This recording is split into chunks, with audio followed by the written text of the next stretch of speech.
Slam down the slopes on this one. Let's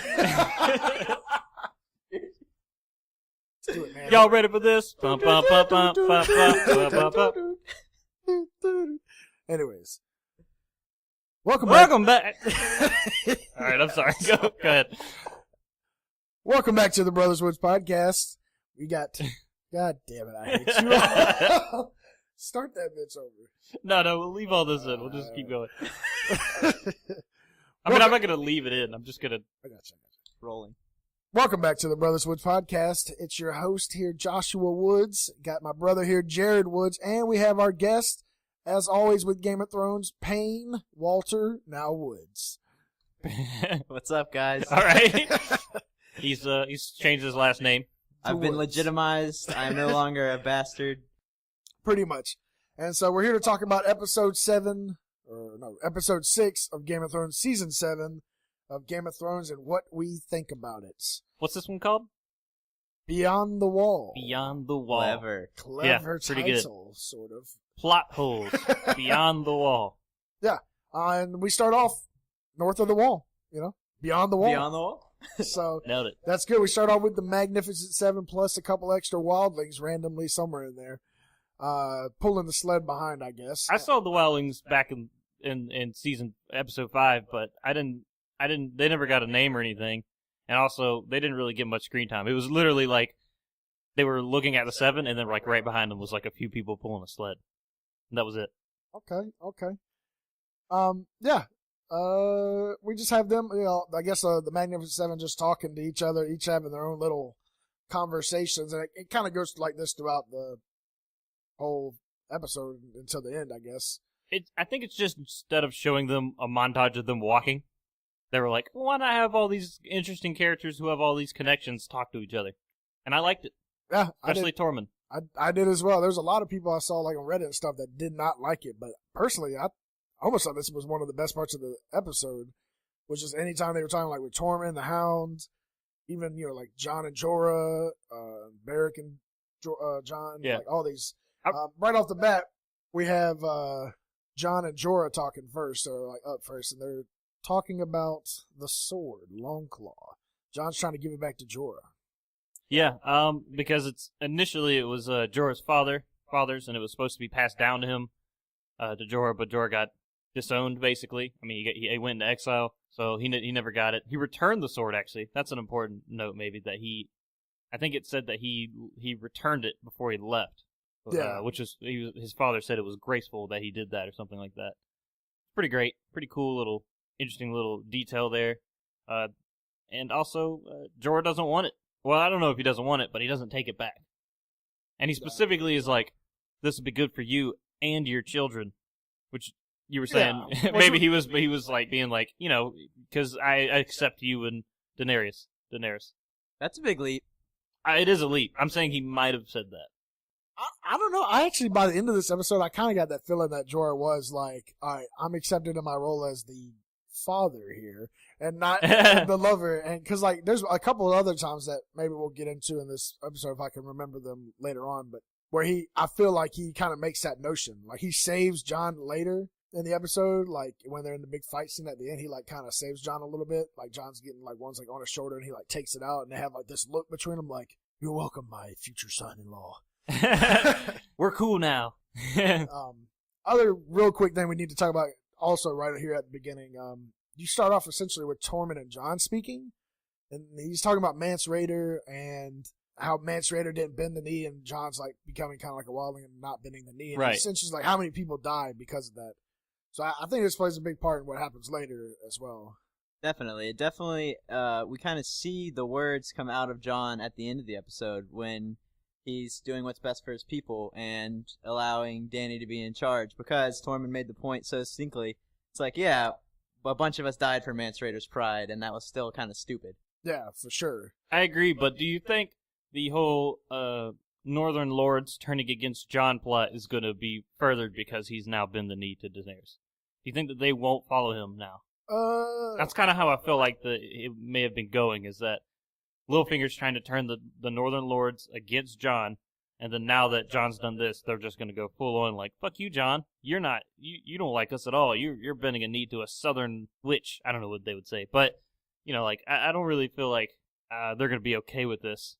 I didn't think they were going to be okay with this at any point, really. But if they got married, that it might work. My opinion would be if they're okay with John being their ruler and John's main platform being destroying the White Walkers, and he says, this lady brought 3 dragons beyond the wall, save me, and will help us destroy the White Walkers, then it kind of be hard for them to be like, no, because they're already following John for that same purpose. That's true. They all are united against the White Walkers. That is the whole point. So I guess if he's like, look, she's willing to help our cause. She brought her dragons up here. Maybe that'll be a convincing thing. Dragons talk. Not literally, but like, okay. I was like what do they say? Euphemism, like, their dragons are very convincing. Give me meat. Yeah. What is that rock about? I like that rock. On that note, Stop brooding on my mountain. Sorry. On that note, I don't know if it's gonna really come into play because like when are they gonna hear that he even bended the knee? Like they're not gonna hear it next episode probably. So that means it'll be in the next season. Which again, I still think that it's clear like John and her are about to get together. Clear as day. Like they at least want it to happen. Yeah. I mean, I feel like by the beginning, either the end of this season or the beginning of next season, her and John are going to get married. And so it won't even be a bending the knee situation, I feel like. Next, we head back to Winterfell, and I guess we can kind of just talk about Winterfell in general and just kind of get that out of the way if we want. I don't know. We can talk about specifics, whatever. We head to Winterfell. Arya tells a dope-ass story about her and the arrow. She's talking about, I can't. Oh, yeah. That was a good story. It follows up with some other shit, but talks about her and the arrow. She shoots the arrow 20, maybe it's 50 times. But she hits it. Ned's up there clapping on the wall, and then she turns around and like comes hard at Sansa about the note that we saw last episode that she pulled from Littlefinger's room. Yeah, this is how she is the whole episode. She's like real not liking Sansa. Sansa's real not liking Arya. They're against each other, and we'll talk about it a little bit later. But they're uncharacteristic. I think they're uncharacteristically. I don't know. You got it. Yeah, whatever. They're not acting like their characters have been established to act. I think they're supposed to have grown and become smarter and stuff, and they're kind of like playing into Littlefinger really, really hard. Like as if they and were. I'm not sure if. Yeah, exactly. I'm not sure if this is on the up and up, or if they're just actually just playing the part to make it look like they're. I would disagree. I think it's plain as Arya's words. I would never betray my family like that. She's telling that to her sister while, threatening to betray her, but she's clearly not going to do it. Her words are still true. She loves her family. I think she's trying to ruffle Sansa's feathers to get Littlefinger making moves because she wants to see what he's really trying to do. That's a good point. But either way, that's exactly what I mean, though. Like, she knows, and she's doing it specifically. Because I don't think she's acting with the way her character's been established, really, at all. Yeah, that's what I was about to say. Kind of a similar thing, also, except for me, it was more on the point of, I didn't think about far enough as Littlefinger, but on the point of Arya trying to see where Sansa is. She's, like, pushing her to push her to her limits to see what Sansa does and how she reacts. Because I don't think she's just openly, it just doesn't make sense, like, her coming at her like that just for some, like, she's not angry like that, I feel like. Maybe.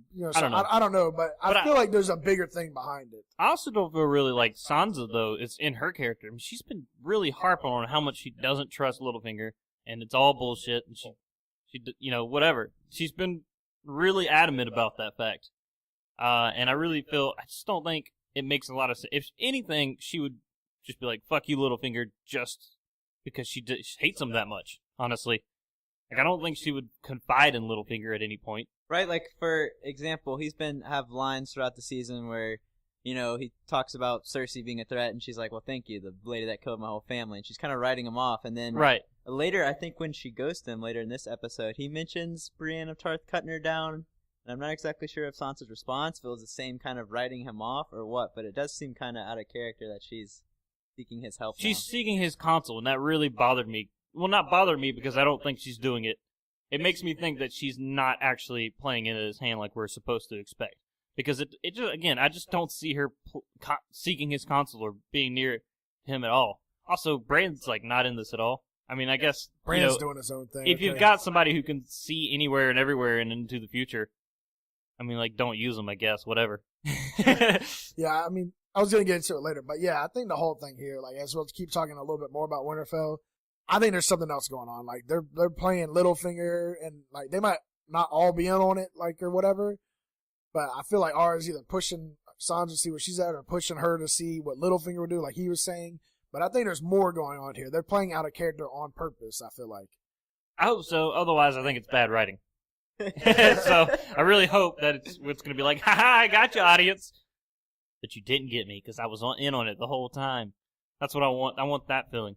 Yeah, I agree. But next, unless anyone's got anything to say, we're going to go back north of the wall to Beyond the Wall. North of the Wall. And Tormund and the Hound are talking, and this is a fantastic scene. Great. Tormund is great. All the side characters are great. And Tormund is a side character, so he's great. I think he's like a side main character. Even the writers call them main characters, actually. Oh, really? But you get probably my favorite line from this whole thing is when Tormund and the Hound are talking about Brienne of Tarth. And, they're like, oh, you're fucking with Brienne. He's like, not yet. We're going to have babies. And those babies are going to be monsters that take over the world. More baby talk this episode. Yeah, there's so much baby talk. A lot of baby talk. But also just the fact he's like, oh, she looks at you like she's going to cut your guts out. And he's like, you do know her. Like, I love that. You do know her. Like I said, some people are like hating on these like talks, but man, I thought they were some of the best parts of this episode. I think it's, sometimes movies and shows miss these little talks where they're not about really pushing the plot forward. They're just about having these characters interact and sort of have like a little slow scene to get you to know them better or to get you to see them interact. I kind of disagree that you say they don't progress the plot, because I feel like almost every single one of these heroic conversations, I can probably make an argument of what the purpose was. With Jorah and Jon, Jorah is kind of opening Jon's eyes up to a lineage, because it's not something he's ever thought about. He hasn't had a name. In the conversation with Beric and Jon that happens shortly after the Tormund one, it kind of like Beric kind of gives Jon's this brooding, I don't want to be fighting, what am I doing? And Beric kind of is like, we're fighting to make the world better, man, and kind of like shows him the way. I agree, and you're right, but also Beric's,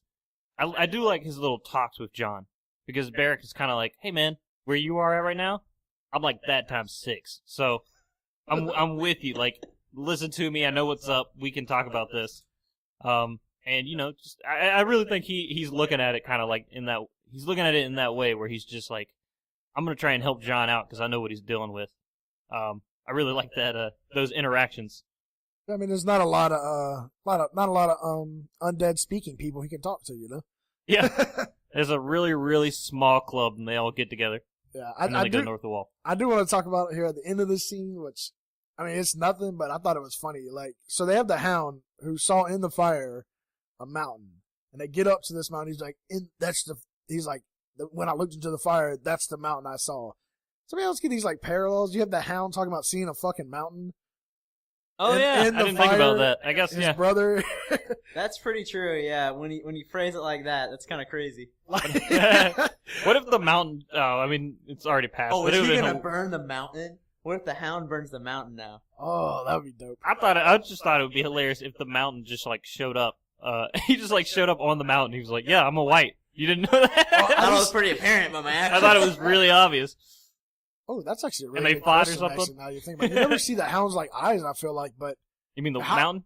The mountain, yeah. So how did Qyburn bring him back? What if Qyburn's like secretly? I don't know. That's weird. Qyburn's secretly a White Walker. Oh my god! I think he removed his helmet once last season.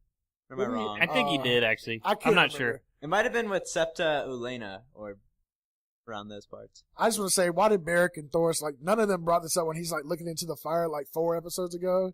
He's like, I see a mountain. And I was like, even back then I was like, you do realize he's got a lot of traumatic issues with fire and mountains. One of them should at least been like, yeah, I mean, I imagine you see the mountain all the time. He's a really important figure in your life. Or they should have been like, do you mean your brother, or do you mean an actual mountain? What do you mean I think we're overlooking the fact that he's actually going to see the real mountain next episode. That's Cersei's right-hand arm man, and the mountain is carrying the white on his shoulder basically down there. You mean the Hound? You mean the Hound or the Mountain? Man, The Hound. We are okay. just mad at this, right? We need to do first names: Sandor and Gregor. Yeah, Gregor. Got sad dog eyes. Next, we go to Dragonstone. We're going to talk with Daenerys and Tyrion are talking. And again, Baby talk. bringing up baby talk. It's like they should have named it Beyond the Wall. It should be Beyond the Womb or something. Beyond the Womb. Because there's a lot of baby talk in this episode. It's insane. Yeah, they're talking about succession, and babies and things like that. Tyrion's like really thinking like you got to figure this out now, which I don't really know. I'm kind of on her side on this. Why does she have to figure succession out now? Because what does it matter if she doesn't win the war? Tyrion, from Tyrion's perspective, he is terrified that if she dies, the whole cause is dead. There's gonna be it's like when Mance Rayder died. Basically, it's like all these people were united under that one common person, and without him, it's just they're all just a bunch of people. Yeah, I can definitely say. What do you? I wrote democracy down in my notes because I feel like that's what Tyrion's like going towards setting up is like a democracy. Oh, isn't that right? He mentions the Night Watch. Yeah, he mentions the Night Watch do and it. how they do their thing. He mentions the Night Watch and the Iron Isles, right? Oh, he says, yeah, the Iron Islands, to their faults, certainly have a democratic sort of method, trying to drown someone and they have to survive. But Yeah. it's democratic. Let's try that one. Yeah. Yeah, so when King's I saw this scene, that's kind of what I was thinking. I was like, I feel like he's trying to set up a democracy, which cool little side note. Something to keep an eye on for sure. He also talks about breaking the will. She keeps bringing up like fear and all this stuff, and Aegon. And he's like, I thought you were here to break the will, man. Aegon built the will. Yeah, like Aegon built the will. All these people, they're just doing the same thing over and over again. You're here to break the will. Everybody's really stressing that point out about her. I feel like she's like, enough, man. I was just saying it. I was in the moment. Just She's sounded like, cool. I just want to be queen. I'm just trying to make an impact, man. Like, come on, I'm just a person. I want to be a better queen than everyone else before me, but I don't necessarily mean I'm going to break the will. Maybe I'll remove a couple pieces of it. I don't know. Anyways, next we go back north of the wall, which there's a lot of jumping around in the last episode and this one. There's so much like jumping around. Are we about to see a giant ice spider? We are sort of going to Close see enough. a giant ice bear, and holy shit, the Revenant played a factor in this part. I don't know if you've seen the Revenant, but that was pretty. No, I haven't seen it. The writers clearly did. But yeah, bears are scary. I'm just saying, like, it was very similar to the bear attacking the Revenant. That bear was fucking shit up. I tell you what, though, that bear kind of surprised me. I thought there were two bears initially because it shows a bear in the distance, and then that guy's running like hell from that bear, and then the bear jumps out from the side to attack, which made me think that there were two bears, They were getting like ambushed. By and they were multiple getting bears. ambushed exactly. But no, it's just one bear, and most of them just stand around while like a few people try to attack. There's some weird stuff. Well, the bear is knocking a lot of people away. Yeah, Knocking a lot of people aside. we don't want to talk about this too much, but there was a sort of annoying thing that a lot of people were talking about where the bear's like attacking what's the guy with like the man bun? Thoros. Yeah, Thoros. He was attacking Thoros, and like no one's really helping that much. You get like one guy who attacks, and then the other guy who finally kills the bear. But then there's like 6 other people just standing around watching. Yeah. I mean, it was almost like one of those scenes where, like, I don't know, you're seeing like anime or something where like you see a scene that takes place throughout a whole episode, but in reality it took place in 5 minutes, kind of thing. Like, Right? Yeah, like, I know what you mean. Thoros is like getting a like, they knock a few people away. I think Jon gets knocked away. They killed one random wildling or two, maybe, I don't know. Some random wildlings die. Then the bear's like jumping on Thoros after he like pushes the mountain aside because the mountain's triggered because Beric set the goddamn bear on fire. And, Yeah. not the mountain, the hound. Goddamn. Yeah. The hound is triggered because the bear's on fire. Knocks away, gets taken down. And then for like so long there, like no one's helping. Like literally he's like on the ground fighting with his bear. The sword between, the bear's mouth and shit. I wish at And some it's point like, he would where just are been the other 4 or 5 people? What are they doing? Like, where's where's Gendry right now with his hammer and smashing this thing in the fucking head with the hammer? Instead, you have, at the end, you randomly have Jorah come up with a goddamn obsidian dagger and just like, beep, like he's a, Like pen stab trick. him in the head, yeah. Stabs him in the I was head. fine with that because Jorah is a bear, and so shouldn't he know where the bear's off point is, right? Yeah, I'm okay. I I'm wasn't okay mad with about it. him killing it. Yeah, Yeah, I'm not mad about him killing. it was more just Well, I think it how was, long that scene lasts made it apparent how nobody was doing much. That's the problem. They just focused on it too long. I think you guys are kind of over. It's like when something happens really fast, and then you can go back in your head and think about every millisecond. I think it's happening super fast, and it's just lingering on the Hound to show that he's afraid, and that's the point they're trying to get across. I guess you might be right, but I'm just saying in the episode when I was watching it, it wasn't like I was going back in my mind after the episode and think about it. During the episode, I was in this point like, where the fuck is everyone? Why is no one helping? Because it was really lingering a long time. I think they just needed to cut those down smaller, those scenes smaller, and it would have made more sense. Honestly. Yeah, Because if it was quick, then we would have been like, oh, well, nobody had time to help, or nobody knew what was going on or something. But because it lingered there for like fucking 30 seconds, it felt like. Or they could have just had like one or two more people like run up, and then the bear's just like, and he smacks him off, then comes back on Thoros. Yeah, or maybe if the whole time he's doing this, he's like thrashing around, so it's like hard to get in on him. Yeah. Anyways, but you're right. We're harping on a little too much. Other quick thing I just want to mention: when they lit those fucking fire swords, oh my god, that was fucking awesome. Tight. That's pretty cool little magic thing. They're just like. Well, assuming it's magic, we don't know supposed why. to be Barrick uses his blood plus red magic, but it's like his blood on the sword. But I don't know. I mean, it looked like they were just kind of sparking them up. But I felt like the most important thing in this scene, besides killing Thoros, is proof that animals can be sired and reanimated. That was like the big takeaway. I agree. Actually, when I first saw that, I was like, can bears be whites? I didn't know they could be whites. So I agree. Like a big deal here is like, yeah, animals can be whites too, and that's I think a huge deal. That means. Mm-hmm.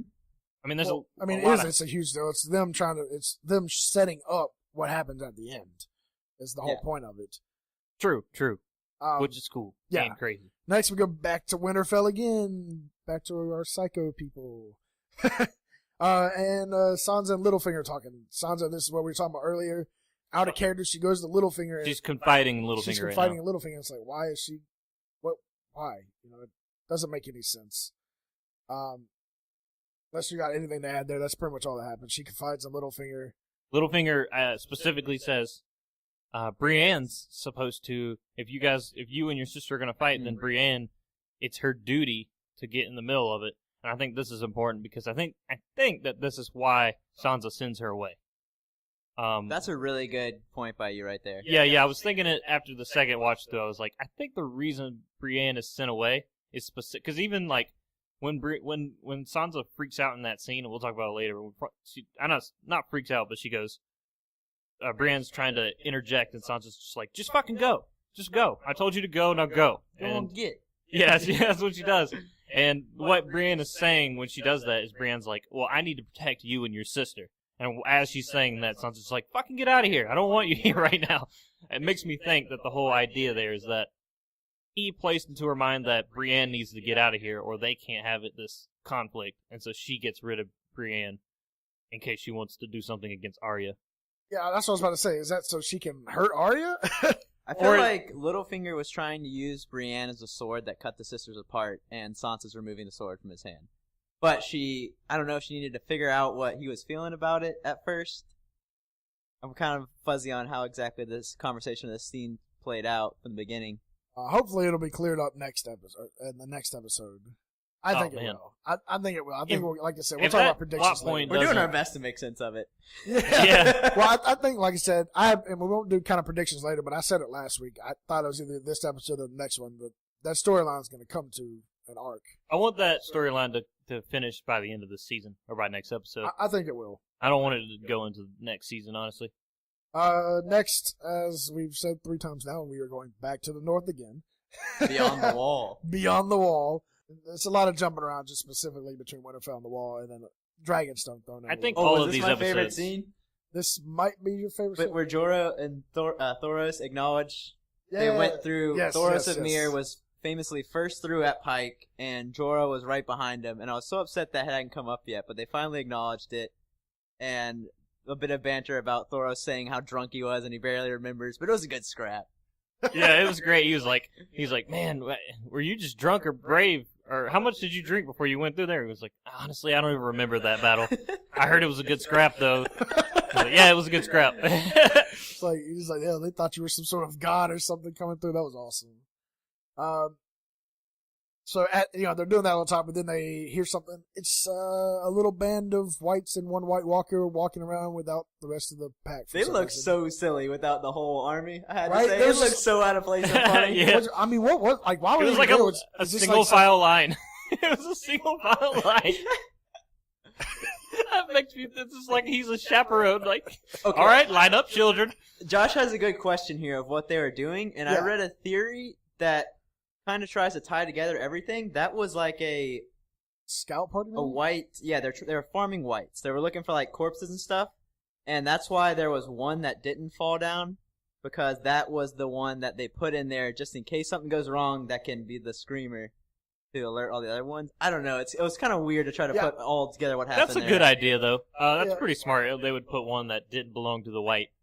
Yeah, I made a note of it, and that's probably where he read it, like on my point or whatever. Because I feel like they should have had like 2 or 3 of them, and then they just killed the other 2 or 3 and then kept one.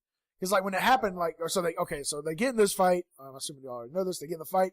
John, goes 2 for 0 now with fucking White Walkers and takes out another White Walker. He takes that dude out. Like Right, that White Walker fucks did that not dude know what he was getting into when he was fighting John. Yeah, he's like, oh, goddamn. Yeah, he's like, oh, human? I can take one of these. And John's just like, bam, midsection cut. Hey, did they just need like a little cut to kill him? I mean, I'm sure it's got to be it's got to be more than a little teeny flesh wound. You think? I was wondering. How far did Sam shove the dagger? I feel like it's not that much. I think Jared's right. Well, I don't think just- it's, but I'm saying I think it's more than like if they were like to take like an inch and like an inch went in. I feel like it's got to be a couple Maybe. inches. I just noticed in the scene, John really gives like a real like baseball swing cut. He to- squishes the bug. Yeah, he does a real nice swing to get meaty hit on this White Walker, and I was like, what if he just had like a little dagger and he was just like, link.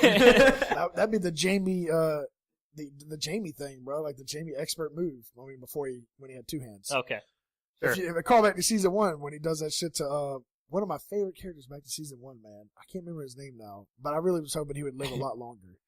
One of He my was favorite like characters. Ned's like best friend there, bro. Like other than the king, but I think I Joy- slightly some of remember the that J- guy. Oh, I know who you're talking about. start with a It's- J. It's like a Y or a J. It was basically Ned's like general confidant man. Yeah, like I know what you're I was talking rewatching it the other day. And I was like, man, that dude was awesome. What happened? Then I remembered he went to fight Jamie, and that's exactly what Jamie did. Sword brought up, and then Jamie just slipped out a dagger and shoved it in his eye. Oh. Yeah, I was like, That's rough. that's why I called it the Jamie move. Anyways, we were talking about. Sorry, back to that. He goes in here, they takes out all the White Walkers. Once you kill this White Walker, all the ones I guess what's probably you're supposed to take away is that all the ones that he had turned die. And so now they have their like way to kill the whole army. They got to kill the Night King, and they all die. One survives, and I feel like it should have been more like 2 or 3 to survive. Like just having one survive. But I guess if we do what he was just saying, his that theory makes sense to me. That maybe like each little group gets one from another White Walker just for the purposes of screaming or whatever. Yeah, that makes sense. That makes to me. sense. It definitely makes sense. Good call. It would have. It's a theme of this episode where they leave out a lot of details that leave us this much speculation. But it's like all they needed to do in 30 more seconds of a scene. Maybe that White Walker finds a dead body, turns it right there, and that's one of the ones that falls also. And then so we can understand what's going on there. Like this was a searching party, and this is how it works. True. Yeah, that would tell us why they're out there, and it would also do the thing. It would make it where that scene later on is unnecessary. I think where Jorah is like, so when you killed that White Walker, all those whites died, because they do have that scene to explain what went on. Anyways, So all of them die except for one. They're like, all right, we got one. The motherfucker starts screaming, like, I don't know, man, like Baby dinosaur. yeah, like, Like a a baby baby dinosaur. I was dinosaur. thinking that's kind of what I was thinking, not a dinosaur, but something else. But, not what I was thinking at all. well, I was thinking like a baby who was like separated from his mom, but I wasn't thinking a dinosaur. Fawn. Yeah. So it starts screaming. It calls the rest of them. They're like, oh shit. They send Gendry. I guess he's worked up his fucking endurance with all this rowing he's done for 4 seasons. So they send Gendry on a run, take his hammer from him. So that's how the Hound gets his hammer, as we saw in the preview trailer. The hammer goes to the Hound, and Gendry takes off to go back to the wall. I had a little bit of a problem with this scene. Well, I'll get to it in a second. They all run onto this lake, and the whites are following them, but it's a frozen lake. So with all the zombies coming on, they tackle one of the wildlings, and the fucking lake just starts caving in.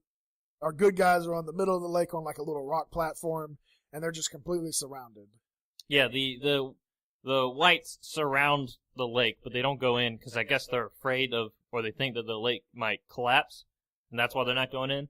And when I first watched this, I kind of had a problem with that because I was thinking, like, really, they're not gonna like send like a couple of people over? Just they don't have to go in force. But I guess if you think about it, we're talking about undead people who have all the time in the world, so maybe it makes sense for them to just be like, we'll just wait them out. We'll just starve them. Yeah, I mean, like, how long can they last there? Exactly. So maybe it makes a lot more sense if you think about it in that way. I mean, there are a few things that's like, why doesn't the Knight Commander just throw a couple of those spears, chuck a couple of those spears their way? I mean, I feel like he's just one of those people like. I don't think he likes to get his hands dirty, kind of thing. I guess he doesn't do. Yeah, I mean, he doesn't do anything unless he has to. I guess you're right. I mean, he's just someone who's probably lived for now like 10,000 years or something, or however long, and so probably not 10, but like 6,000, 7,000 years or something, and he just like lets his minions do his shit for him. Like he's not bothered, and he's like, they're gonna die anyways. We'll just wait around. Like you were just saying, like we'll just wait around. We're all undead here. We just stand around and wait for him to die, or wait for the ice to freeze back over, which I think is a point Payne brought up earlier. Yeah, I think that might be what happens overnight. There's certain arguments that could be made how omnipotent you want to make the Night King, that he was allowing them to survive in order to gain a dragon. That's why he had 3 lances ready. But it's like he could have killed certain people, but we clearly see the Night King has superior warging powers than Bran, so is it so far-fetched to say that the Night King can green see? It's not, but that means he's got a way bigger advantage than we think he does. Absolutely. And also, they should have really hinted at that by now, to let us know that, right? Well, I mean, they're clearly not like a brain-dead robot army, though. They do make some choices. That's cool. They make quite a... Well, one, like, the zombies keep trying to get the zombie that's been captured. Yeah, which I was going to bring that up later. I haven't written down in my notes, like, why do they keep trying to get the captured zombie? I think that shows that they know what's going on. They understand that these guys' plan. The fact that they're, like, trying to free one of these guys so that they can't bring him back or whatever, which actually does support your thing that this guy, maybe he is a good green seer or whatever, and he is watching what's going on in the south and maybe understands that now's like a great time to attack because all these armies are attacking each other. But if he lets these guys take this corpse back, then maybe they'll all unite against him.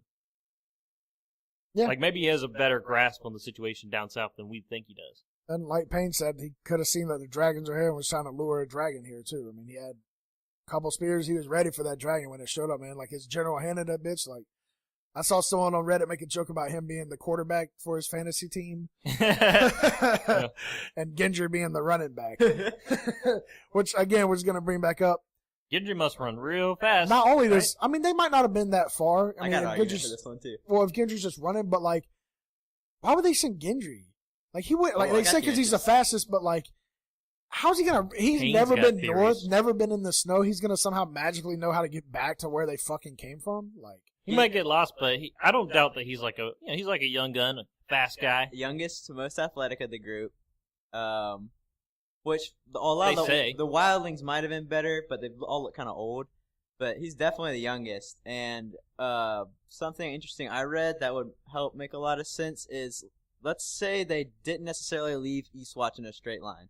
Let's say they're going in a zigzag scan pattern because they're trying to find a white. Right. And somewhere on their scan they do, and then Gendry runs straight line back. So they've been walking further, but he's not running as far because he's taking the fastest path because he's back. Just running straight. Okay, I could see that. I feel like I'm rationalizing for them. Yeah, we're doing a lot of rationalizing this episode. You are, but a key thing to note here is we wouldn't have to do that if they would have just added an extra, like, just went ahead and added an extra, like, 10 minutes or 15 minutes to this episode and just shown these kinds of things. Like, I understand that they shortened the episode, or they shortened from 10 to 7 for costing, but it really couldn't cost that much more just to have the actors on screen for an extra fucking... Because I'm pretty sure they don't even get paid. It's not like they're paid per minute. So, like, just have the actors on screen out in the wilderness and just being like, all right, we're making zigzag patterns. Make that one little thing, and then you understand what they're doing. And then how Gendry gets back. These are things that I really don't think were going to cost that much more that they could have thrown in. The shore up some of these plot holes in this episode, which I kind of want to talk about. Because of how fast they're going, there's a lot of plot holes being put in. Like, we're having to make explanations for, like, you got to go look on Reddit to figure out why the fuck shit's happening. Which I feel like is a problem, because not all 40 million fans are going to Reddit to figure out what's happening.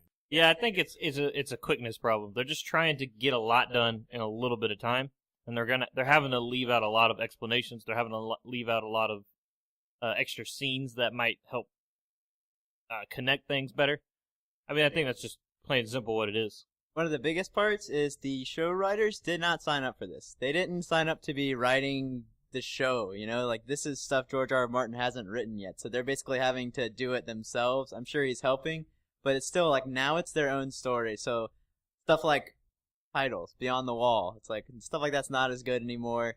Continuity is kind of getting messed up. You have a good point. Their job went from 6 seasons of adapting a story to now that they have to actually write the story, finish it. They have to tie everything together from this crazy-ass story this lunatic made up. Who is apparently having fucking trouble doing that himself. Yeah, I mean, you could say that. I do hear, and we'll probably do a podcast on it when it comes out, but Winds of Winter is supposed to be coming out next year, so just throw that out there. We'll see if it actually does. The last book? No, that's the second to last book. Oh, okay. He still has a whole nother one to do. Jesus She'll Christ. be another fucking a Song 10 of Summer years. or something after that. I can't remember what it's called. It's the last one, so we'll see. We'll even see if this one. I heard that's coming out next year, but we'll see. Let's see. What do we have next? We have Davos receiving Gendry at Eastwatch. I think where we stopped.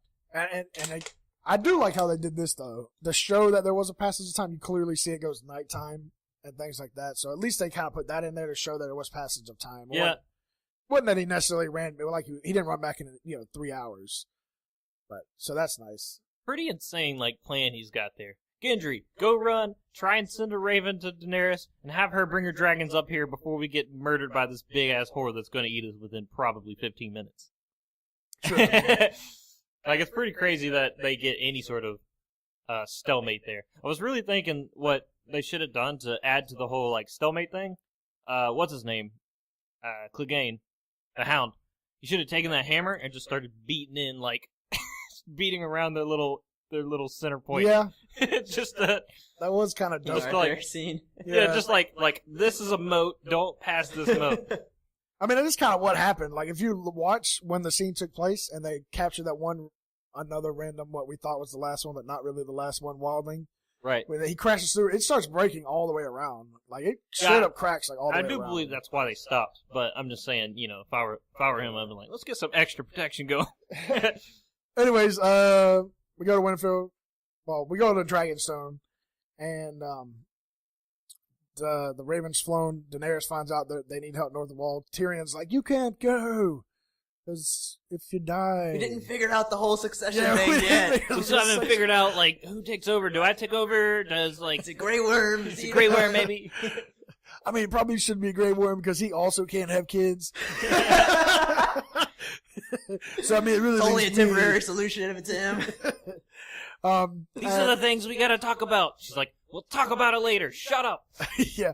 And she leaves to go save Jon, because like I said, man, she's got, not just Jon, but Jorah's up here, and, she's got feelings, at least in a, father-daughter kind of way, if in her eyes, kind of situation with Jorah. And, Jon's up there, who's obviously she's falling in love with. In my opinion, it's pretty clear that shit's going down. So she's like, I'm going, and I just want to say, when seeing the 3 dragons jump off the cliff and fly away with Tyrion walking as they're running off the cliff, that was fucking awesome. Really cool. Tyrion was a little man in a big... I was kind of scared for Tyrion, one of them might just tail whip him a little bit on accident. Talon knocks him over the edge or something. Oh, shit. How fucking great would that have been? That's how Tyrion... You're like, wait, what the fuck? Yeah. Oh my god. Oh, that would have been fantastic. I was waiting for Tyrion to take his legs and fucking run up on one of the wings as they were leaving. I'm riding too, bitch. I'm coming too. I'm the third rider. Yeah. As we now know, the third rider is not Tyrion. Shoots back to the north. They're all sitting here fucking bored. It's been at least one night. Maybe a day or two more, but it's been a little while. I think it's implied that it's just one day. But I guess you could be right. Doesn't matter. Hound's pissed because they're just standing here waiting to die. He starts throwing rocks at the undead. Yeah, this is great. I love that he's like, he picks up a rock and throws it and hits one of the cheese. Like, Yeah, fucking cunt. You dumb cunt. Yeah, such a good throw too, man. That was His right. character. Hound is fantastic. Yeah, hits him in the face and it kind of starts this whole chain reaction of events that now happen because hits him in the face, stone hits the ground, water isn't broke. Wait, he throws another one. The second one it doesn't get as the far. second and one slides like a skips. hockey puck across the Okay. ice, and then lands at that dude's feet. Who now Jawless looks down and he's like, "Wait a minute, Wait, I can just walk I can this. walk on this. I'm the skinny No, one." he shows that it's frozen and that maybe they can't all rush at once, but they can go, a few at a time. Yeah, And yeah. so they start going a few at a time at him, and it gets the whole fight scene going, baby. got a stew going. We got a stew. Put a couple carrots in there. We got a stew going. Oh, Carl Weathers appeared on our Yeah, podcast. so the fight scene starts, man, and they're going at it. And this is where we again see certain things like the White Walkers going for the white, which doesn't. Yeah, I'm trying not to get sure. him back. Like they're trying to get him back, and then we also see Jor using those little obsidian daggers, which I kind of have a problem with. Why does he not have his sword? Yeah, did we talk about this? We were talking about this We were before talking the about before, podcast. but, Did I we don't talk think about? No, I don't think we did. Oh, okay, yeah, we were talking about how does it make sense for them to be using obsidian weapons on the whites, not the White Walkers. That obviously makes sense, but the whites themselves. No. Basically what I found out is it's kind of a show construction. In the books, Sam discovers obsidian doesn't work on whites. It shatters. It's too brittle.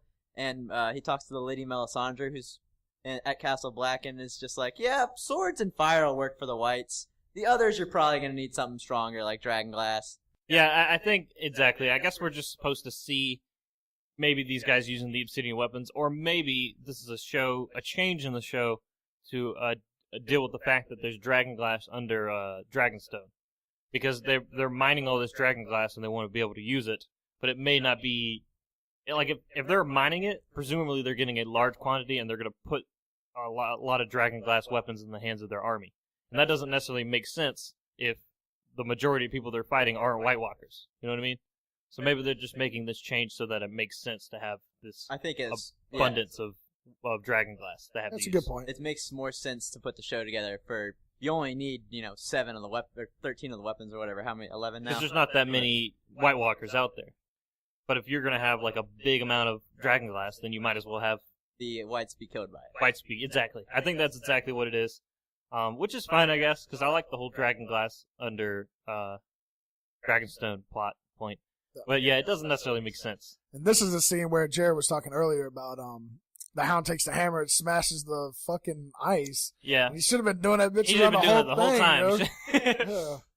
It gave him like a moat that they would have had to like jump over or something. Honestly, if he would have started doing that at that point, they could have probably been like, all right, no White Walkers can come from this angle because I've cut a big ass hole in it. Yeah, they could have They created could have Sparted it. like a Spartan. I was just about to say a 300. Spartan situation. Yeah. But they didn't. And Stupid people. the last wildling, because I guess there was another wildling, he dies. Gets Brutal. the stereotypical zombie way of death. Yeah, I think Drowned in zombies. Drowned in zombies. he's like, oh, it's sad too. He like carries the thing back, and then he just sort of like wobbles over the edge or something. It's kind of weird. John's like, no, and he's like, oh shit, when catch me. that was happening, so John's like carrying the wildling away, or what he's like, we need to fall back. And like, yeah, and Yeah, one of the zombies like comes out and like, whatever, pushes John off. John's attacking it. So then randomly someone else starts pulling. I thought it was like Torment or somebody. I didn't know who it was. I didn't realize there was even another wildling Well, me alive either. at this point. And Except like, for- I thought it was like Torment, and all of a sudden he gets like pushed off or whatever and falls into the zombie and dead. Which we also didn't mention, the Torment scene where he looks like he's about to die, bro. oh yeah, he does look like he's about to die. That was For a actually long intense. time. Yeah, it was. It was another one of those scenes where they seem to just take way. They did this like 3 or 4 times this episode. They take way too long on these scenes. I don't know who. Maybe we should look at who directed this one. And be like, Alan Taylor? Yeah. Be like, man, you need to work on your technique a little bit. Well, the Torment one was the only one that I actually thought was okay because they're all fighting at this point. You see right before they're all getting hit by multiple zombies. So That I just rewatched it, and that was the one out of all of them that I was like, okay, I can see that one. That one didn't necessarily bother me as much because they are all fighting off a horde of zombies, like you said. Yeah. But, yeah, it does linger pretty long on him just being like, fuck, these goddamn zombies. I'm dying. Help me. Help me. And the Hound does, I guess he does like gingers. And he saves Tormund. We're touched by fire. He saves Tormund.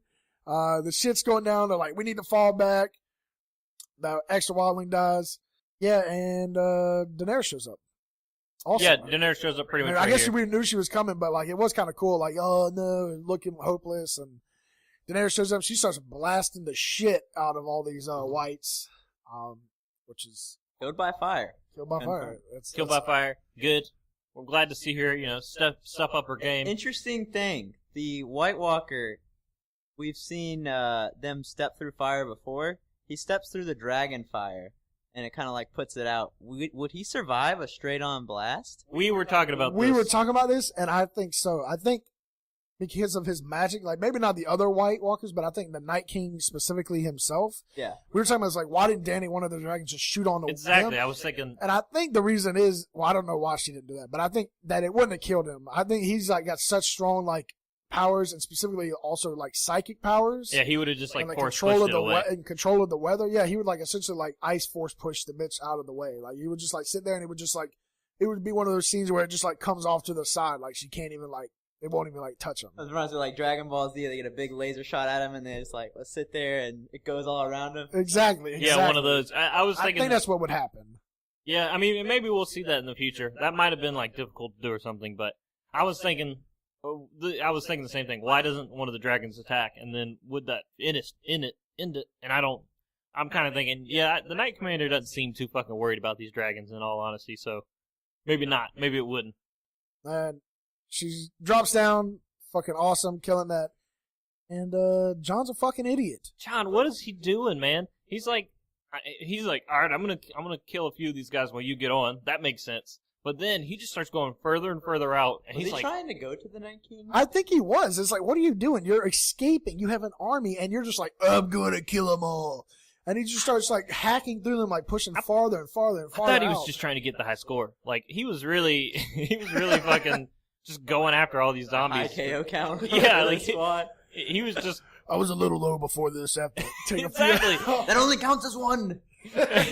He was really just like not doing anything smart. It was super dumb. And he's really far out there when the shit goes down. Yeah, I mean, like they yell him like, John, come on, and he like looks back. He's like, fuck it, and he keeps attacking like.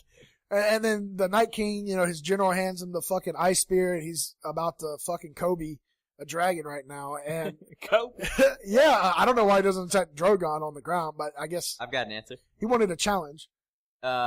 Makes sense to take out the one in the air first because the one grounded isn't a threat to leave fast, so he could have taken out two. That's a good If point. you take out Drogon first, then the others can escape. I was reading something about that. True, but if he takes out Drogon, Drogon has all the main characters of the fucking series It's on like it. the war's over. I mean, like if he does that and takes all of them, then that's probably better off than taking out one dragon.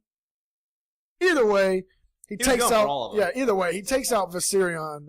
And man, was that gruesome! You saw that fucking blood and the Yeah, fire. 'Cause dragon he was like, blood everywhere. He was like breathing fire when he got struck. So like the fire like comes out of his stomach, blood just flying everywhere. It was gruesome as fuck, man. I was sad. I kind of felt like it was coming, but I was sad either way. Yeah, it sucked. John sees that, he's like, "Oh shit, leave! Get out of here!" Oh, Leave. no. He doesn't. He sees that. He turns around and then kills a couple more. He sees whites. him pick up another spear. And then that's sees when him, he's, like, and then freaking sees out. him pick up another spear, and then he's like, leave! That's absurd. Why would he do that? Exactly, like, he was making stupid choices here, like, what is he doing? Anyways, so he picks up another spear, he's about to spear Drogon, John's like, fucking leave! He starts running back, and they're like, come on, John! That's Daenerys. That's my Daenerys impression. I'm working on it. And he gets tackled into the water, and she's like, fuck it, we gotta go. They leave. I love how they left, like, when the dragon was flying off, she was, like, pushing back whites with his wings. Like, they were all flying back. That was cool. It was, like, a nice touch. Right. The CGI in this episode was fantastic, is what I'm trying to get at. It was pretty good. John was tackled into the water. Did we say that? Yeah, tackled into the water. they fly off, and John is not dead. And here, I think he leaves his sword there. I think he gets away because I don't think whites can swim. They can sink, but they can't swim. So essentially, he just pushes them off in the water and then gets back to the top. And all the whites are like leaving while he's under there. Yeah, they all, I guess, think he's dead. Which is kind of crazy when you think about it, because they're coming back. We know they're coming back for the dragon. Well, they got to go get the chains. And I saw on Reddit, people were like, where'd the fucking... Well, I guess we'll get that in a minute. But he gets out of the water. He walks. He looks like a goddamn zombie himself when he's walking, bro. He's about to freeze to death. He's got hypothermia coming on. And the whites are around like, oh, they have to do like a double take. They're like, oh, wait, what? What? That's a human. Yeah. Let's go for him. They go to take him, and fucking Benjen to the rescue. Benjen's awesome. He's doing some crazy things with this, like, fire lamp he's got, you know? It's like a fire Not lamp good morning weapon star. in close quarters when you're outnumbered, though. It doesn't really... Yeah, he gets fucking murdered. He gets like 2 of them, and then you're just too close to I was really hoping he would take out more, but he really just... He, like, swings it once, and it's just like, oh, damn, there's a lot of people here. But while he's on the horse, he's taking them out, like, a lot of them. He runs up to John. He gets off the horse, puts John on the horse, and says, go. John's like, don't leave. Or, not don't leave. John's Benjen? like, yeah, he's like, Uncle Benjen? And then he's like, come with me. And Uncle Benjen's like, no, there's no time. And then John leaves, and there's plenty of time. He definitely could have left with him. But... Payne had a good point to this. I felt like Benjen was just kind of done, because when the conversation with Mira and Bran, I guess Bran wasn't really talking, he tells Mira there's magic in the wall that prevents the whites from going beyond it, and him, because he's part undead. So he's basically been beyond the wall for about 4 or 5 years alone, killing whites, and like, fuck that.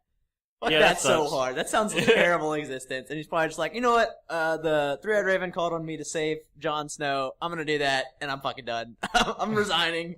I am resigning my part. I'm gonna join the army if I'm actually gonna be undead. Yeah. I guess that's what he does. So that makes sense, I guess. You know, I would agree. That would be a fucking terrible existence. Real question: how does he become? I didn't even think about this. How does he become half undead? I have no idea. They answered this in the show. It's maybe they don't. I'm pretty sure he has an obsidian dagger.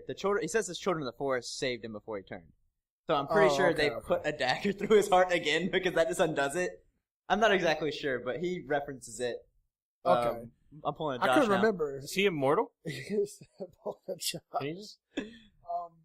I think. Could he just live forever if he wanted to above the wall? I mean, it would suck, but... Yeah. Anyways, after that, we switch over to Eastwatch real quick. The Hound is headed south to King's Landing with the Whites. Yes, that's the whole point of why they came up here. They succeeded, yeah. They actually succeeded. Holy fuck. Which was, I love when they get on there. He like slams the fucking White through a dragon scale. Oh, yeah, he does. It's one of the dragon spikes. And he just like... How does that like, kill him? But I guess it's it's a White. I don't know. Yeah. Anyways, so he slams it through that. They're going back south. Daenerys is looking out over the wall because she's like hoping, I guess, that John's alive, because again, man, I think it's like some people are like, I don't know. It's pretty goddamn clear. She's like in love as fuck with John right now. If not, like in this episode alone, she's like holding his hand and stuff. Yeah, which we're about to get to. John comes back old Uncle Benjen style with the fucking horse, laying on the horse essentially. And John's back. He's alive. They next clip to the boat at Eastwatch, and John's in bed, you know, and Daenerys is seeing the scars, man. She's seeing the scar on his heart. Yeah, she sees the scar on his heart. Like, I knew that motherfucker got stabbed in the heart. Davos came and ripped all his cold clothes open. Yeah, that made some nasty sounds when he was doing that. Yeah, it was real crunchy. And it was real crunchy. Left him kind of exposed for Daenerys to see what really happened. You'd be like, whoa, this guy's got sweet muscles. Yeah, sweet muscles and really gross scars, man. Those scars did not look like they have healed up, right? Did y'all notice that? They look like they're still like... Those scars look like he's still dead. Yeah, exactly. That's what it reminds like what you would see on like if you were in like a morgue or something. That's what I would imagine. Agreed, which is pretty gross. Then we go back to Winterfell for the last time, and Arya goes fucking psycho on Sansa. And I thought this scene, again, Arya goes hard, but I thought it was kind of awesome at the same time. Yeah, she talks to Sansa about, or Sansa's in a room, finds the mask, and then, like, silently as shit, Arya's just behind her, like, I'm a fucking assassin, if you didn't realize this. Those are my faces. For when I was with the faceless and men. they play the faceless game in, and we were talking a little bit of this about before the podcast with Payne, and Payne made good points. Well, if he wants to elaborate on that, he can. Yeah, they start playing the game of faces, where you're basically trying to convince the other person of your lies. So Arya is saying things like, I wonder what it'd feel like to wear those pretty dresses you wear. That's a lie. It's not something she wants to do.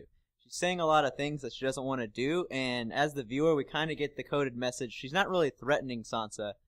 She's maybe letting her know what she's capable of and offering protection. It's very weird. I'd have to see the dialogue again. Yeah, I mean, and that's kind of what I wrote down. Like, I don't know if this is because she's trying to fool Littlefinger or she's trying to test Sansa or something. I guess we'll figure out the whole point in the next episode.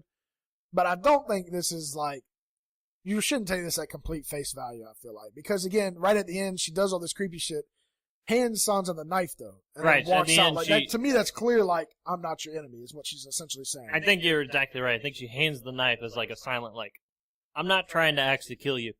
I think she's like making a point. I could kill you easily. I could wear your face and no one would know. Yeah, I think you're right. But I'm not your enemy. She could also wear Littlefinger's face and no one would know. That would be interesting. I don't know why she hasn't even done that yet. Yeah, I don't know either. We already talked about the boat John and Dany thing. And then the last thing on the episode is north of the wall, they have chains. They're pulling the dragon out, Viserion out of the ice. And King of the Night Walkers, the Night King. The Night Commander. He's got his very own blue eyes white dragon, ice dragon. Kaiba. No. No, the thing I was going to mention. People were talking about where to get the chains from. Just a quick note. I saw people on Reddit talking about it. He probably got the chains from Hardhome. It's something he probably got from Hardhome. They probably went up to Hardhome, got the chains. And in the scene itself, there is a raft, like what would be like a ferry, because they're on a lake, and you can see in the scene. I didn't go back to check, but there's like a raft. Either way, there's somewhere in the north. There's chains, something. It's not that big of a deal. Yeah. I just accepted it. I was like, yeah, there's chains, whatever. They found them. Eastwatch too. A lot of ships crash over there. Yeah, in that so area. that's what I'm saying. They got chains from somewhere. Shouldn't be that big of a deal. They pull out Viserion, and it's like a big double whammy. They kill a dragon and then they gain a dragon. It really fucking sucks. That's a huge win for the Night Commander. I felt like the Night Commander was being inefficient. Why did he have just a bunch of regular whites pulling the chains? Why wasn't there like giant whites? You know, they got giants. Oh, they have 3 giants at least. I'm sure Hodor's in their army. He holds the door. He's half giant. Oh, he's got giant's blood in him. Yeah, I mean, maybe they were somewhere else. Who knows? It doesn't matter. They got the dragon out. And, you know why that was? Because giants probably cost a bit of money to put on set. Yeah. I just thought of that. It wasn't the Night King's inefficiency. It was the classic Jared argument. Producer. The producer was like, what? That's like really expensive. Why don't we just have a regular ass zombie stand? CGI one of these and copy it 3 more times, and it would just be perfect. Yeah. So predictions, or if you got any more thoughts on the episode, you're welcome to share. I have a great nugget I've been holding. I'd like to touch on. There is an excellent parallel with the way Davos treats Jon and Gendry, saving Gendry and then saving Jon both from the cold on the boat and at the gate, to the way Jon Arryn raised Robert Baratheon and Ned Stark. Jon Arryn was their ward and raised them in the Vale, and now we have these 2 bastard sons of the same 2 men being raised by another father-like figure that's kind of acting as their ward. And I thought that was just something really, really cool. Especially, it didn't really become apparent to me until Davos was rushing in, ripping the crinkly, frozen clothes off of Jon. That's an awesome parallel. I did not realize awesome that. parallel, and also, I'm for it. I really like Gendry's like, I fucking love Gendry. He's so cool. And I would love for maybe next season it to be like Jon and Gendry against the world. Like, I would love that shit. If it's a perfect parallel, perfectly, that means Littlefinger would end up killing Davos, and it would piss off Jon and Gendry enough to start another, like, rebellion. Kind of how Jon Arryn was killed by Lysa Arryn, but basically because Littlefinger told her to poison him, and so he could create all this fucking chaos. I don't know if it could be a perfect parallel because there are White Walkers in this world where there were not White Walkers in the and Davos isn't the hand to the king anymore. Good point. Like Jon Arryn. Yeah. Do we have any predictions? My quick prediction is for Winterfell, I think we're getting a lot more answers about what was going down. Some not face value shit was happening between Arya and Sansa, and they're tricking Littlefinger, or something's going on like that. I just wanted the end of this pop. Littlefinger's getting his neck slit next episode. That's all I'm saying. That's my prediction. I feel like we've been saying that everyone. Yeah, we want. I said last time it would be this episode or the next one. And I think it's gonna. We'll end this one, so it's gonna be the next one. I kind of take it back. Well, not take it back, but like I was saying, like a couple episodes ago, I wanted this whole war between the South and the North to end so that we could deal with the White Walkers. Obviously, it doesn't feel to me, anyways, like that's going to happen in one episode.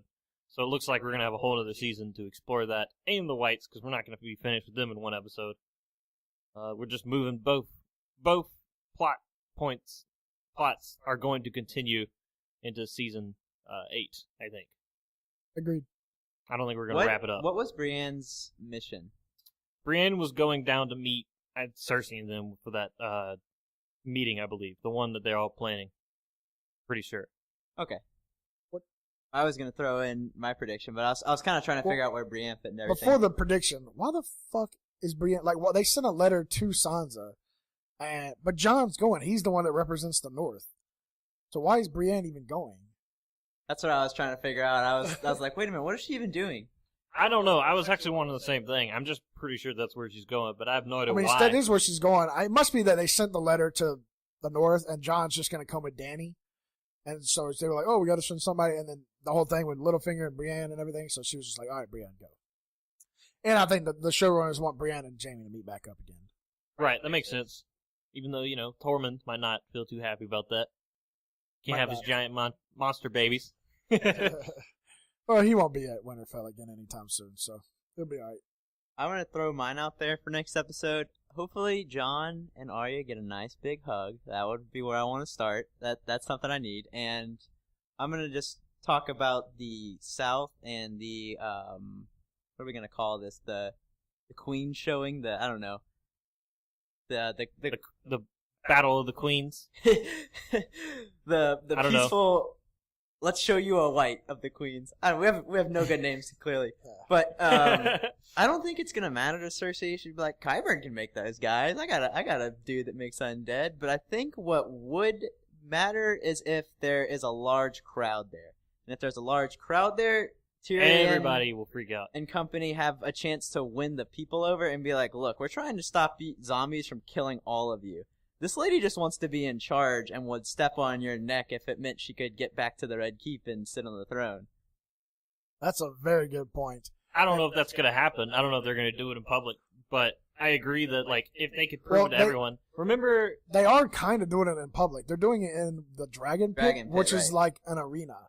Oh, okay. There's stands and shit. It's interesting. I mean, I don't know if there's going to be, 4,000 people there, but it isn't necessarily not in public. All right. Well, shit, what was I about to say? Well, while you think of that, I'll talk about or what you were saying with Cersei. I kind of agree. I think I said this before, and I think I was hoping she would die by the end of the season, and this would happen sooner. But obviously, like Jared says, it's going to season 8 now. I think she's going to see this, and it's going to be her way of just being like, "Oh, this is another thing I have to get rid of my enemies." She's going to use it like she doesn't care. She's just as bad as Littlefinger. She would rather everyone die. I think the exact same thing. I think she's that all the way. She would rather everyone die in the world than her lose her kingdom. So she'll make that gamble. Yeah. Where it's even if it's like an insane gamble. Which has me worried as shit for the end of the season. So we all kind of agree. The mission is not about convincing Cersei, but maybe Jaime, the people, Qyburn. Yeah. Well, I mean, I think their mission, is, but I think that's what they might get out of I think that they don't know that that's their mission yet. They're probably still trying to convince Cersei, but Tyrion knows he needs to convince Jaime and the people. Oh, right. I remember what I was thinking about. I was thinking about the Maesters. Remember when Sam is talking to the Maesters and he's like, if what we need to do is convince the people, and if you guys come out and say that this shit is real, then everyone the people will follow you. So this is sort of a different way of doing that, but the same sentiment. What we need to do is convince the people. Quick note, man, Sam was not in this episode. Where is he going to be next episode? Where was he going? I'm assuming back north. Is going to eat maybe up, Dragonstone. What's going to eat up some time next episode is they're going to have to tell us what's going on with Euron and Grey Worm over at the Rock, at Castle of the Rock, and we're going to need, like what you were saying, what has Sam been doing?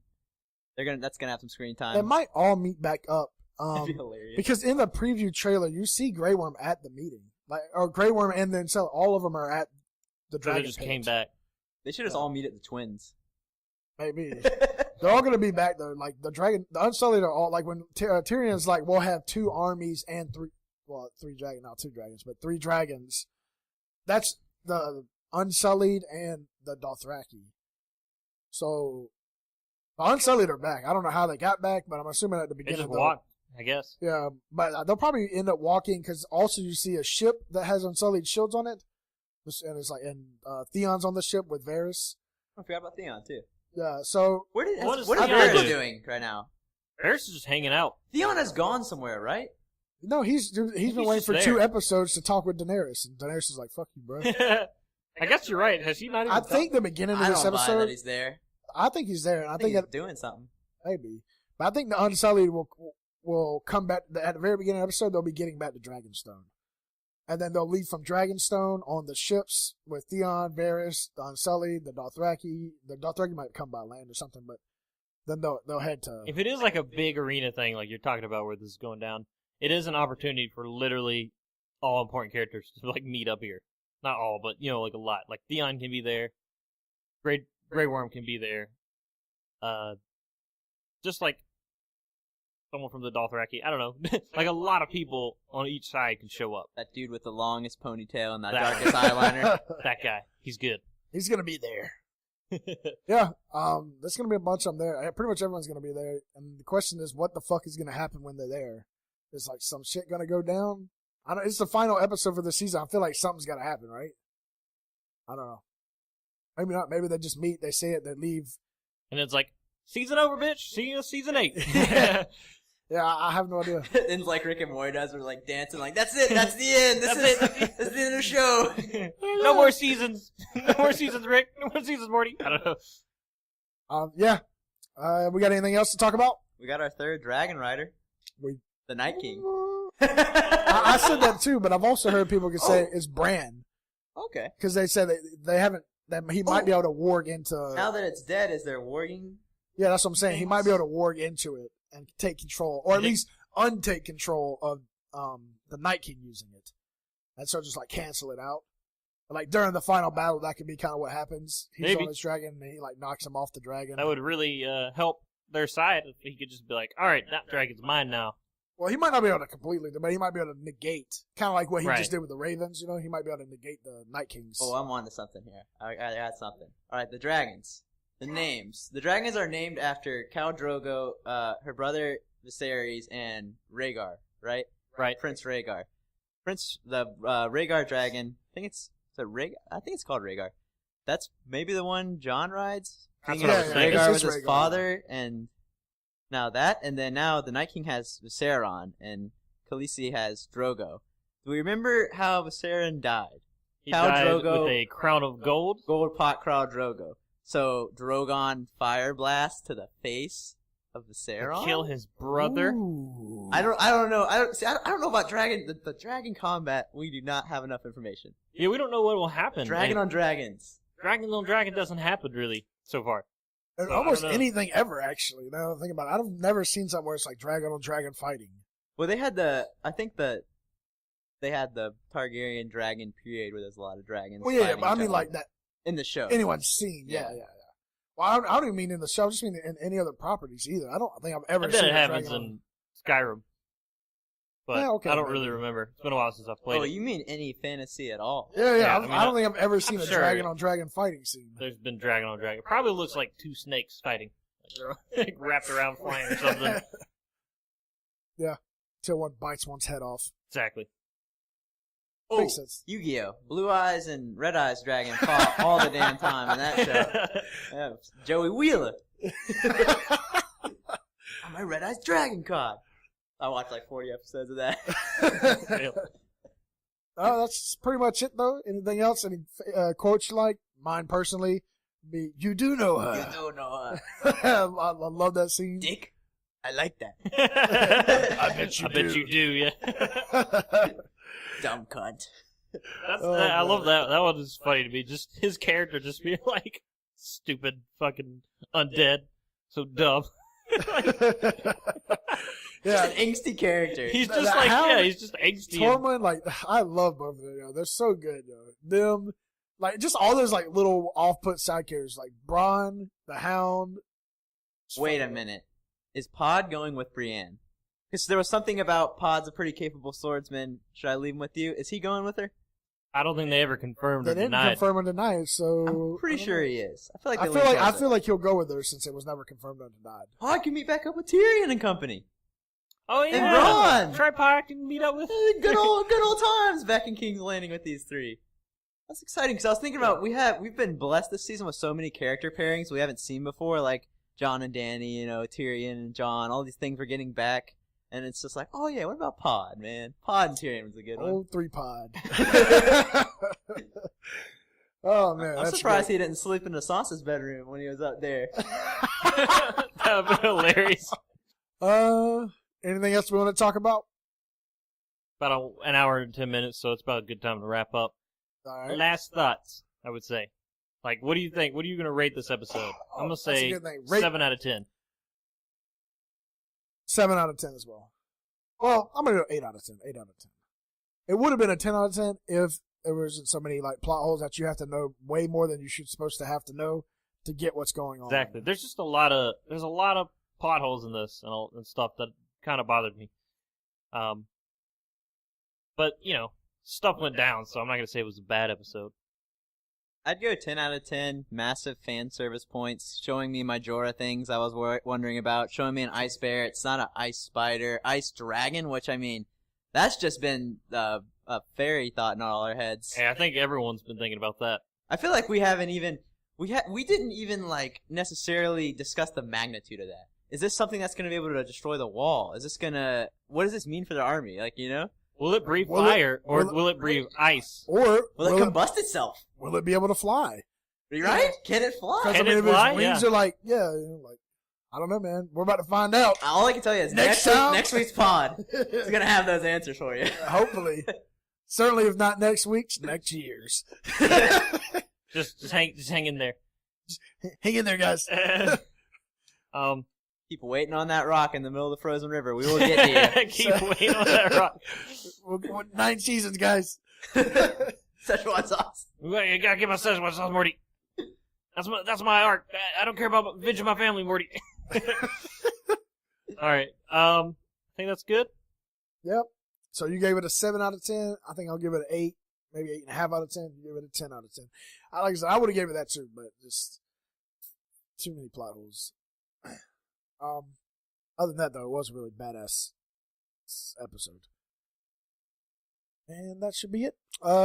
Thanks for joining us for today's show. We'll come next week with the finale episode. Ooh. We're also going to probably do on the podcast Defenders? the Defenders sometime in this next week because Jared hasn't finished it yet, but I have, and I have thoughts.